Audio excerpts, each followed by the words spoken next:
So let's talk about this, and I'm using an old deck that I've since updated the images here. But when we're thinking about our event team, well, these are people who have run really high quality events. And Hakan, I'm calling our first scout leader, and we'll talk about that in one of the subsequent videos here. But how do we have a champion internally who's going to make sure that each of the audience members are getting the maximum value out of the event that they're participating in? And then Karen Vianney has done a wonderful job of leading strategic partnerships for MITRE. She stood up her own networking group called the Catalyst Coalition. Mark Haas was the founder of AEG. He's rebranded, like I mentioned earlier. David Plevin, who goes by Plevin, ran a group called Production Management One, doing elite events for elite clients, wow-worthy events for groups like the White House, for presidential candidates, for rock concerts, etc. And we really want to make sure that we have that level of quality. And then Tim Stefanik, who is in gray here, runs a networking group of intelligence community stakeholders. And that's the extent that we'll talk about him. We have relationships with potential sponsors. And so these sponsors want to get in front of the same audiences and always find it to be a multi-pronged approach. What we want to do is make sure that they're getting a higher return on that sponsorship spend. But we talked about this before. Here are the targeted audiences. And then the question becomes, how do we monetize? Well, we monetize by offering that audience a whole bunch of events. But during that process, we're capturing a lot of data, and then we're providing value on assessing where that business is against its journey, or where that individual is against their own personal journey. And then lastly, once we have that data and we can aggregate that data, well, now we can fill audiences with only the people that have a need around that management consulting offering, the wealth management or the investment management. And we can make nice referral fees or sponsorship fees, client fees, to be providing them those high quality leads.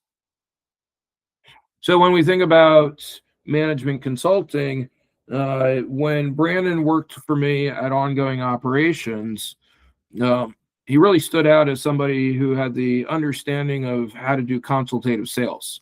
And consultative sales is, how do you build a trust relationship with the leadership team of a highly regulated organization so that they know that their business can depend upon your business as a trusted vendor, a trusted partner. But there's always 5 common things that organizations tend to fall down on when trying to go get in front of somebody new. And that's, why are you trustworthy? So what's your brand and reputation? What's your solution market fit? And is your solution enterprise ready? Like, can I adopt it? Are you going to be able to scale your operations? So if you are, if I become dependent upon you and you pick up a second client or a 20th client, is your system going to break, and am I going to be compromised?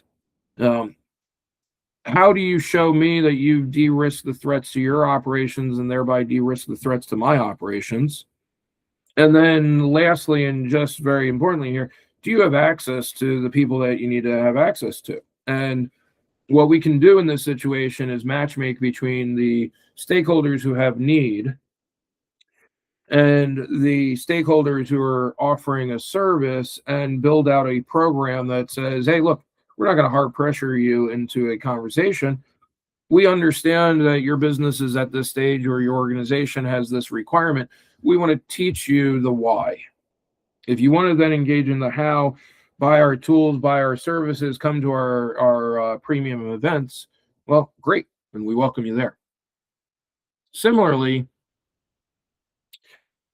if you are on this journey, understanding where your capital is and your risk tolerance is a really important part. So Richard then interviews the stakeholder to know whether or not they are an accredited or a non-accredited investor. Are they risk adverse? Are they risk tolerant? Are they actually wealthy enough that they're acting like a family office, whether light or full?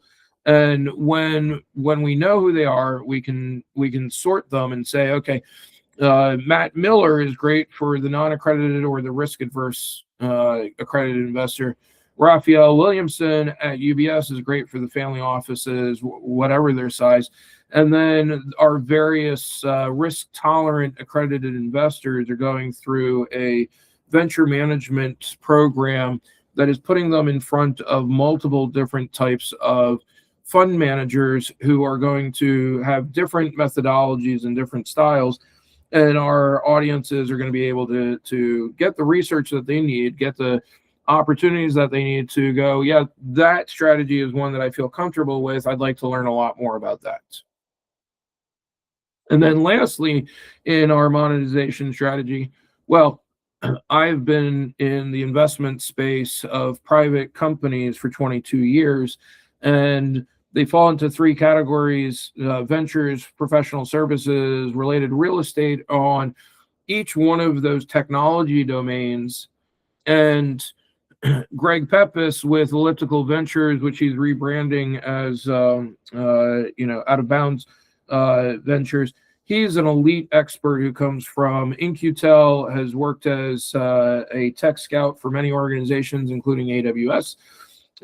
Serves as an operating partner for Boca Capital and is standing up his own venture group. But we have a lot of proprietary deal flow. The challenge that each one of these have is getting a first investor. And a partner organization, Bison X, Nick Edwards, we can bring our accredited investors through Nick for the SEC compliance and sorting capability to go fund a special purpose vehicle to serve as the first investor of a Greg Pepis or any of these other people's proprietary deals, giving us an ability to form an angel group in critical innovation. Now, one of the things I learned is it is a heck of a lot easier to dangle something sexy like sports and entertainment. And this same machine works really well with Tommy Shepard, who was the COO of the Washington Wizards, and a bunch of other people that I know who have access and investments in professional sports. And so if the critical innovation is the steak and potatoes, then the sports and entertainment is the champagne and desserts. And if we are able to attract people into those various categories, it becomes really easy to see how we can be a holistic advisor, a trusted partner, and go, look, all we really care about is making sure that you're getting in front of the opportunities that align with your goals.